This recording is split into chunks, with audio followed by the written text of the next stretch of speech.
कुछ लोगों की जातियां ब्रह्मांड चिंतक बनाती है और कुछ लोगों को उनकी जाति तक ही सीमित कर दिया जाता है। एक जवाब। दूसरा जवाब यह है कि इस किताब को पढ़ा जाए, प्रोफेसर की डायरी पढ़ा जाए। जिस व्यक्ति के सबसे प्रिय नायक अंबेडकर हों, लोहिया हों, दोनों यादव नहीं है। जो सबसे ज़्यादा जिनका नाम लेता है, जो प्रोफेसर की डायरी लिख रहा है, वो कहता है कि शिक्षा बचाओ, तो केवल यादव के लिए बचाओ। मैं तो वैसे भी, मुझे बहुत सारे यादव लोग भी कहते हैं कि ये ओरिजिनल यादव नहीं है। जिस समय ये दावा किया जा रहा था कि धर्म पूछा जाति नहीं, और जाति संबंधी हर विमर्श को ये कहकर खारिज किया जा रहा था कि जाति पूछने से जातिवाद बढ़ता है।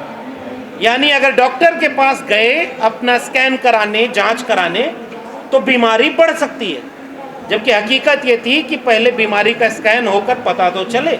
यानी बीमारी छिपाई जा रही थी और बड़े बड़े नारे लगाए जा रहे थे कि जो करेगा जात की बात उसको मारूंगा कस के लात, मेरे लिए केवल एक जाति है, गरीब और अमीर, ये जात की बात करने वाले तो बांटने वाले हैं, जातिवादी हैं। ऐसे माहौल में अचानक और आतंकी हमला हो रहा है, फिर घोषणा हो रही है कि हम जाति जनगणना कराएंगे। ऐसे में मैंने ये किताब के लिए और तैयारी की कि कहीं इसके पीछे कोई बड़ी गहरी साजिश तो नहीं। डॉक्टर अम्बेडकर, फूले, लोहिया, पेरियार, इन्होंने कहा कि जाति खत्म करो, ये अमानवीय चीज़ है। और आज भी कुछ लोग अपनी जाति को प्रिविलेज के साथ गर्व से याद करते हैं। तो जातिवादी वो हुए, हक मांग करके समानता और न्याय की बात करने वाले जातिवादी नहीं। सर, हम देखते हैं जब सरकार डेटा निकालती है, देश में पेड़ कितने हैं, देश में कबूतर कितने हैं, पशु कितने हैं, हम सब जानते हैं कि गायें कितनी हैं, तमाम चीज़ें।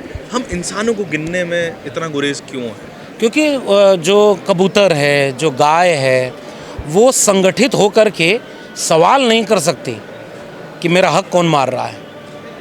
इंसान विवेकवान होता है। इंसान को जैसे ही समझ में आता है कि अच्छा हम इतने हैं, फिर हम यूनिवर्सिटी में क्यों नहीं हैं, हम देश चलाने में क्यों नहीं हैं, हमारा ज़मीन का मालिकाना हक क्यों नहीं है, हमारी संपत्ति हमारे पास क्यों नहीं है, हम गुलाम क्यों हैं। इंसान सवाल कर सकता है, इसलिए इंसानों को सवाल न करने दिया जाए, इसीलिए आंकड़े छुपाए जाते हैं। अच्छा, आपके बारे में एक अलग सी धारणा भी बनाई जाती है। शायद आपको ये सवाल अजीब लग सकता है कि आप केवल यादवों की बात ज़्यादा करते हैं, या फिर यादवों के लीडर हैं, यादवों के लेखक हैं। क्या एक लेखक को यादव का लीडर, दलित का लीडर या फिर दलित का लेखक बोला जाना चाहिए कि नहीं? ये जाति का या फिर रिप्रेजेंटेशन की भी बात होनी चाहिए? नहीं, जाति का इससे बड़ा उदाहरण क्या होगा। कुछ लोगों की जातियाँ ब्रह्मांड चिंतक बनाती है और कुछ लोगों को उनकी जाति तक ही सीमित कर दिया जाता है। एक जवाब। दूसरा जवाब यह है कि इस किताब को पढ़ा जाए, प्रोफेसर की डायरी पढ़ा जाए। जिस व्यक्ति के सबसे प्रिय नायक अंबेडकर हों, लोहिया हों, दोनों यादव नहीं है। जो सबसे ज़्यादा जिनका नाम लेता है, जो प्रोफेसर की डायरी लिख रहा है, वो कहता है कि शिक्षा बचाओ, तो केवल यादव के लिए बचाओ। मैं तो वैसे भी, मुझे बहुत सारे यादव लोग भी कहते हैं कि ये ओरिजिनल यादव नहीं है। तो मैं पूछ रहा हूं, ओरिजिनल यादव का सर्टिफिकेट कहाँ से लेके आए आप? दूसरे फ्रेम में, एक फ्रेम में, हर फ्रेम में करते हैं जी। हम हर कमजोर की बात करते हैं, इसीलिए मैं कबीर की बात करता हूँ। इसमें कबीर का एक दोहा है शुरू में कि कबीर कुआं एक है, कबीर कुआं एक है, पानी भरे अनेक, और बर्तन में ही भेद है, पानी सब में एक। तो मानवता की बात कर रहे हैं हम, इसलिए हम सबके हैं, हम हर कमजोर के साथ खड़े हैं। और सबसे पहले मैं इस किताब के उन सभी पाठकों का शुक्रिया अदा करना चाहता हूं जिन्होंने आशा के, इतनी आशा नहीं थी, उसे आगे जा करके बहुत कम वक्त में बहुत ज़्यादा इसे स्नेह दिया है, लोगों के हाथ में किताबें पहुंची हैं। और शुरुआती प्रतिक्रिया जो अभी तक मिली है वो इस बात को भरोसे में तब्दील करती है कि हमारे समाज में पढ़ने की संस्कृति अभी खत्म नहीं हुई है। बहुत सारे लोगों की कोशिशों के बावजूद लोग पढ़ना चाहते हैं, लोग अच्छा पढ़ना चाहते हैं, उन विषयों को भी पढ़ना चाहते हैं जिन पर भ्रम ज़्यादा हो, धारणाएं ज़्यादा हो, सूचनाएं कम हैं। ऐसे में मेरे सामने एक चुनौती थी कि जाति जनगणना जैसा विषय, जाति जैसा विमर्श, जनगणना जैसा तकनीकी पहलू और इस जाति जनगणना की राजनीति, क्या इस पर कोई ऐसी मुकम्मल किताब बन पाएगी?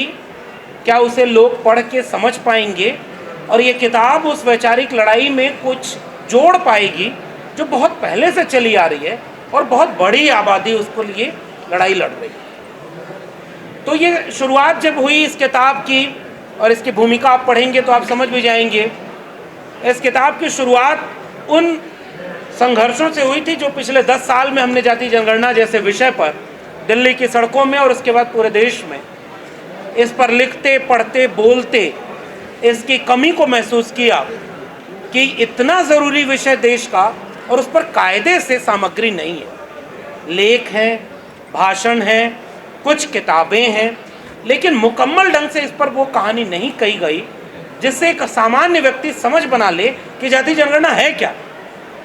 और उसके बाद मेरे मन में था कि मैं इस तरह का कोई काम अगर कर पाया तो ज़रूर करूँगा।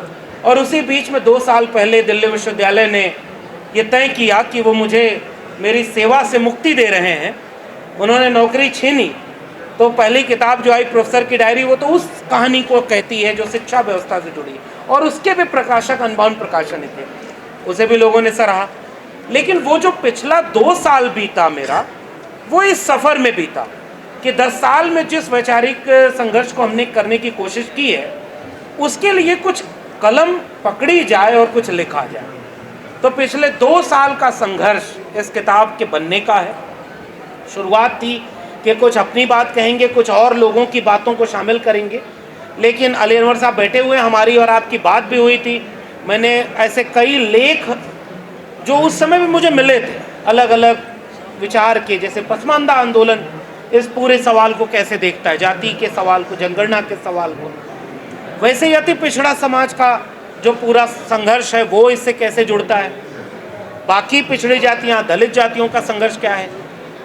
तो वो किताब बनने किसी और रूप में वाली थी, लेकिन बनते बनते ये अपने आप में एक मुकम्मल किताब बन गई। तो मैं उन तमाम लोगों को शुक्रिया भी कहता हूँ जिनका विचार, जिनका साथ इस किताब को यहाँ तक पहुँचाया। और फिलहाल इससे ज़्यादा मुझे अभी कुछ नहीं कहना, ये मंच मेरे कहने का नहीं है, ये हमें अपने वक्ता साथियों को सुनने का है।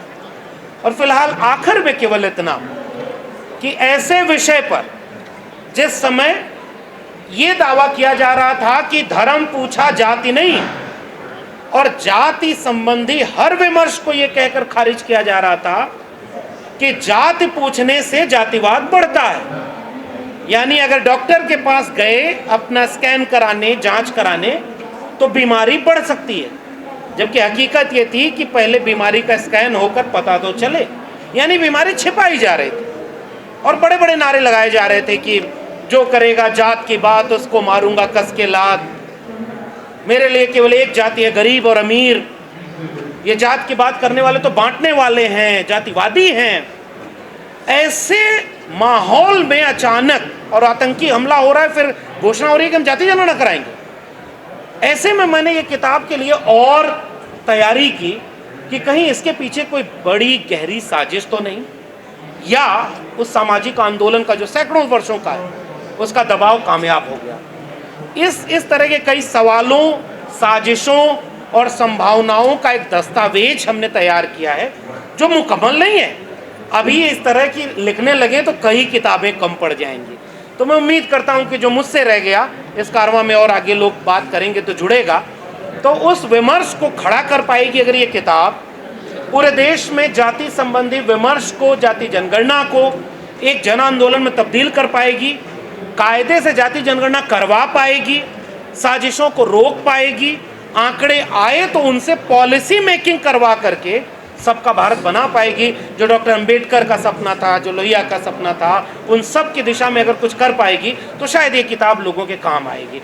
इसी बात के साथ, इसी उम्मीद के साथ कि लोग ज़्यादा से ज़्यादा पढ़ें, इसके कंटेंट पर बात करें और इसके ज़रिए समाज के बीच एक विमर्श को ले जाएं, मैं शुक्रिया अदा करता हूँ अपने प्रकाशक का, अपने संपादक का, अलिन जी और आशीष जी का, कि उन्होंने इस विपरीत माहौल में भी ऐसी किताब पब्लिश करने का जोखिम उठाया है और आपके भरोसे उठाया और आप इसे प्रेम दे रहे हैं। इस प्रेम को कायम रखिएगा, हम लगातार संवाद में रहेंगे।